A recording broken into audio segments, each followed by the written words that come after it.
Am I the a-hole for telling my sister she has to raise her own baby? My 19-year-old college-age sister went to a party over New Year's Eve and got pregnant by a one-night stand. She doesn't know who he is, and for some reason she first thought that my parents would watch her baby while she finished college. My mom is often sick with Lyme disease, so they said no. Recently, over spring break, my sister told me I need to baby-proof the house. She told me not ask because my wife works from home so she could watch her baby while she finishes college. I told her my wife and I chose to be child-free, and my wife often does have to travel for work last minute. It's not a little last-minute travel. It could be to San Francisco, Austin, Chicago, Toronto, or Los Angeles in hours' notice. My sister got mad saying my wife could take the baby for her, or I could watch her baby then, or our parents could. My sister got extremely upset that no one is helping her out and it's too late to look for other options now. Well, I told my sister she should have never expected other people to raise her baby, and she needs to find other options and rethink going to a university out of state, and live with mom and dad for extra support. My sister said everyone is trying to crush her dreams, and maybe she should give her baby up for adoption. I told her maybe that's not such a bad idea, and it might be what is best for her and the baby. She now thinks I'm the worst brother in the world, but my wife and I decided to not have children, so we shouldn't be forced to raise my sister's baby. Now for the top comments. Not stay home. Your sister made a very adult decision to have a one-night stand and now has to live with the consequences. She either chooses to sacrifice for her baby or chooses to give the baby up. It doesn't sound like she's ready to be a mom, in my opinion. She also made a very non-adult decision to never use protection at any point, including the day after pill. Not stay home. It is her baby, so it is her responsibility. The thing about adopting the child out is an attempt at blackmailing you. Don't fall for it, even if she is serious about it. With a mom that irresponsible, the kid would be better off if she sucked it up and allowed a child to be adopted by someone with the time and resources to raise a baby. As for Opie, not his circus, not his monkeys. Not stay home. Your sister is 19 years old and had a fantasy in her head that having a baby would not change her life because everyone would help while she went out of state for school. Well, she's going to be a mother, and it's time for her to accept the reality that her fantasy of finishing school while her family cared for and raised her infant was just a fantasy. It's like she doesn't understand the consequences of having intercourse. Too many people are way too chill with it to the point unwanted children are thrown around all the time. Yeah, I get it. Be more positive about it, but that should come with the responsibilities. Next story. Am I the a-hole for calling my stepchildren my kids and upsetting my wife? I married my wife last year, after 4 years of dating, and we mixed our families. Her two boys, Dylan and Tyler, 16 and 11 now, and my girl Sam, 18 now. Our children accommodated to the idea of living together pretty well. Dylan and Ty's father and my wife got divorced when Tyler was born, and they agreed he would only have visitation rights. Around 2 or 3 years ago, Tyler called me dad while we were having dinner, and that night my wife asked me to correct her children when they call me dad, out of respect for their actual father. I found it weird, but I agreed to because in the end they're her children, although I never ended up doing it. This week, Dylan had a football match and Tyler a piano lesson, which my wife usually picks them up after. This time both she and I didn't have to work, so I suggested picking them up together. Dylan practically jumped to our car and then we all went to pick up Tyler, and since I was there, I decided to meet his piano teacher too. When she met my wife, Dylan, and me, she greeted us and asked me if I was the kid's dad. I sincerely forgot about that promise I made years ago and said I indeed was their father. My wife almost instantly corrected me with stepfather, and then Dylan said out loud, "Mom?" The return home was awkward, and when we arrived, she called me out for breaking the promise we had by saying I'm the kid's dad. To make it worse, this morning I noticed the kids are acting distant towards their mother, and they deliberately are calling me dad whenever she's around. I feel guilty because it's the first time there has been such tension between them and it's my fault. Am I the a-hole for calling them my kids? Your wife is working toward an estranged relationship with her boys. We can parent as much as we want, but we will never control our kids' feelings. She has assigned herself way too much power and her kids too little autonomy. We aren't talking about 6-year-olds. You didn't do anything other than step up to the place that another man abandoned. Not stay home. The whole goal of step-parenting is to have this kind of relationship. How can Opie's wife be so mad about something so many people would dream of having? Not stay home. She's upset because you are a father to her kids and love them and they love you back? I could understand their dad being upset, but not her. And honestly, not even him. If he has visitation, you live with them. He doesn't even visit them, so I actually would get mad if he protested. Haha. Not stay home. I would understand if he was still in the picture, but I don't understand why your wife would want them to call you stepdad out of respect for an absent father. He's done nothing to earn it, and nothing to earn the title of dad. On the other hand, clearly you have. Not stay home. If the kids think of you as dad, then you are dad. Dad is not limited to biological father. Why can't the kids have 2 dads? Also, it should be seen as the highest of compliments. Opie's wife should be thankful that her sons see and feel that way about their stepfather. It definitely isn't always the case. I know, right? You read/hear so many stories of dysfunctional blended families. It's so heartwarming they're calling Opie dad by their own choice.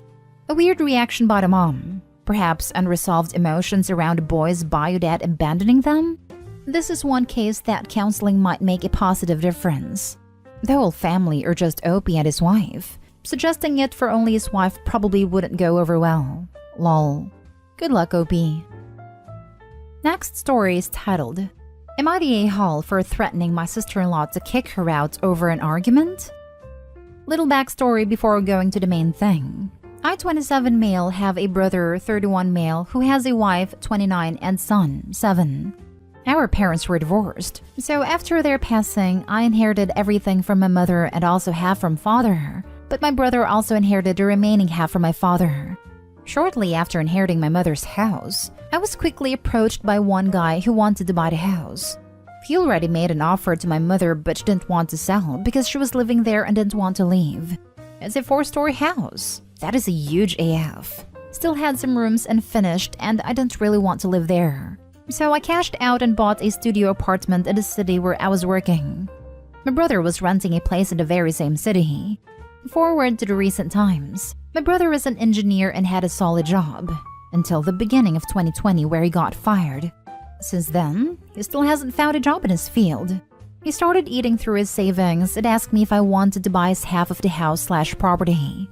Dad's house is smaller but way nicer. Those last years of his life, he invested lots of money into the house and made a pool outside.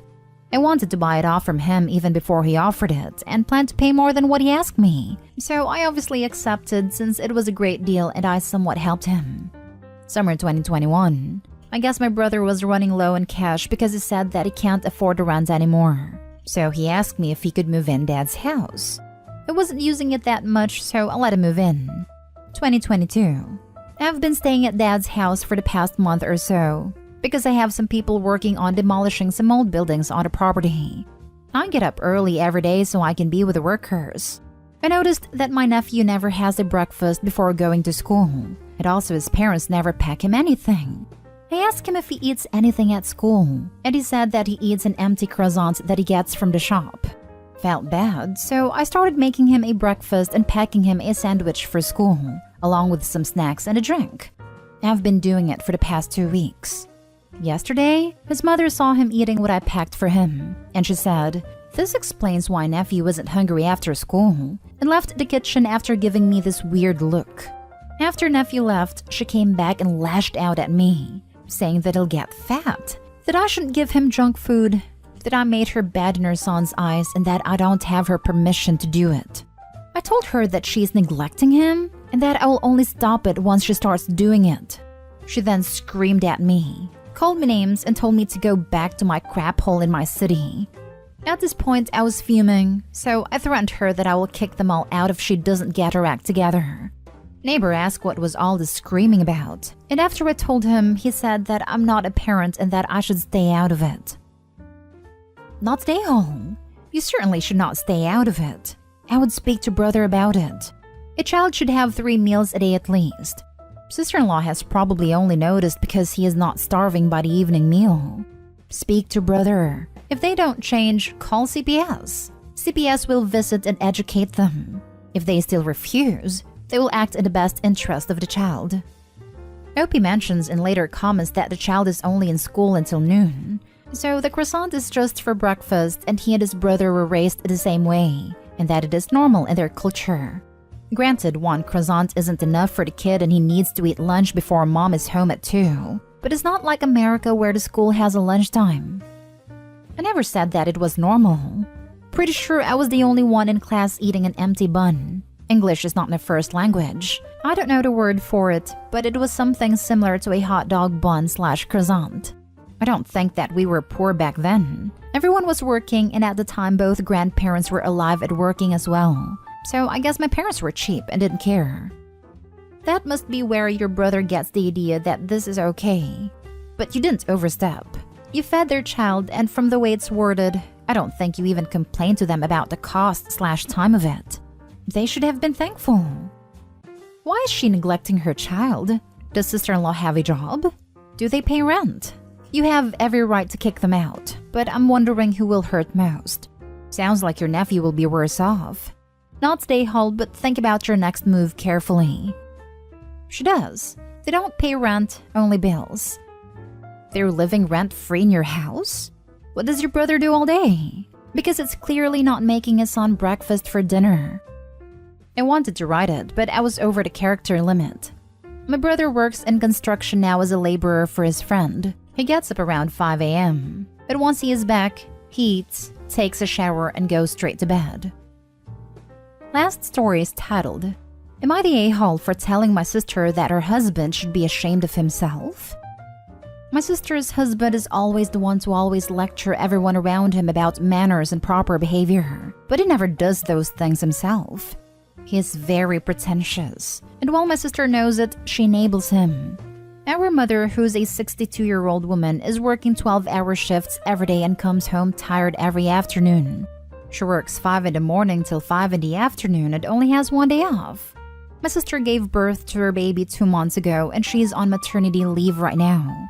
Her husband is also working a 9-to-5 job. My sister has had to go to the doctor's appointments many times in the past few days, and she would leave the kid to her husband. But after the first time, her husband complained that he can't deal with the baby alone, so she should take the kid to our mother.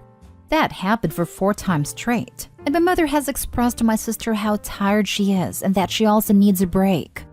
My mother ends up saying yes every time because she adores her grandchild and is heartbroken that my sister's husband doesn't do his job as a father. But my mom is indeed very tired.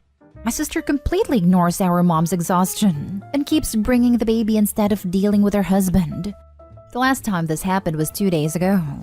My mom had just come back from work and she was sleeping. Right when she fell asleep, my sister calls her and tells her she's gonna drop the baby by our house because she's got another doctor's appointment.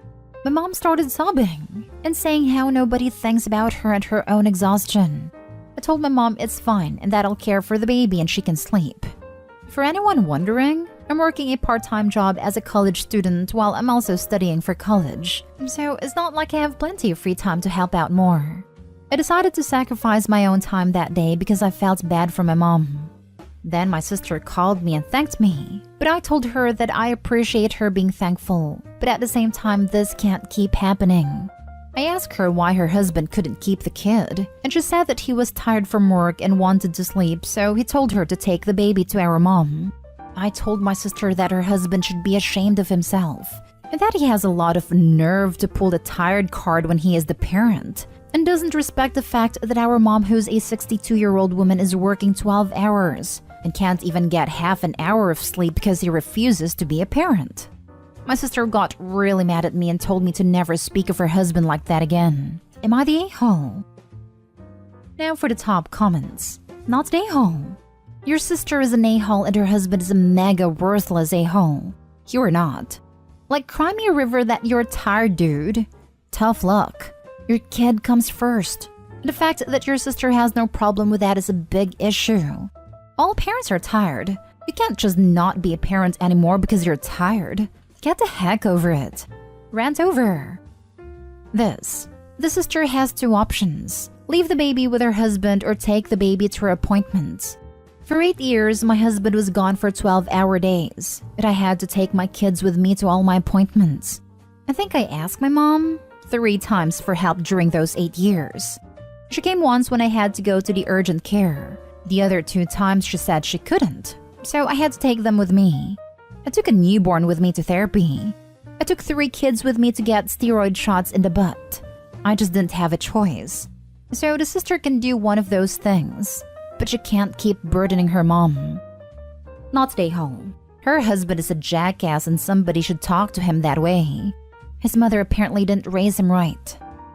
His mother is a whole other story.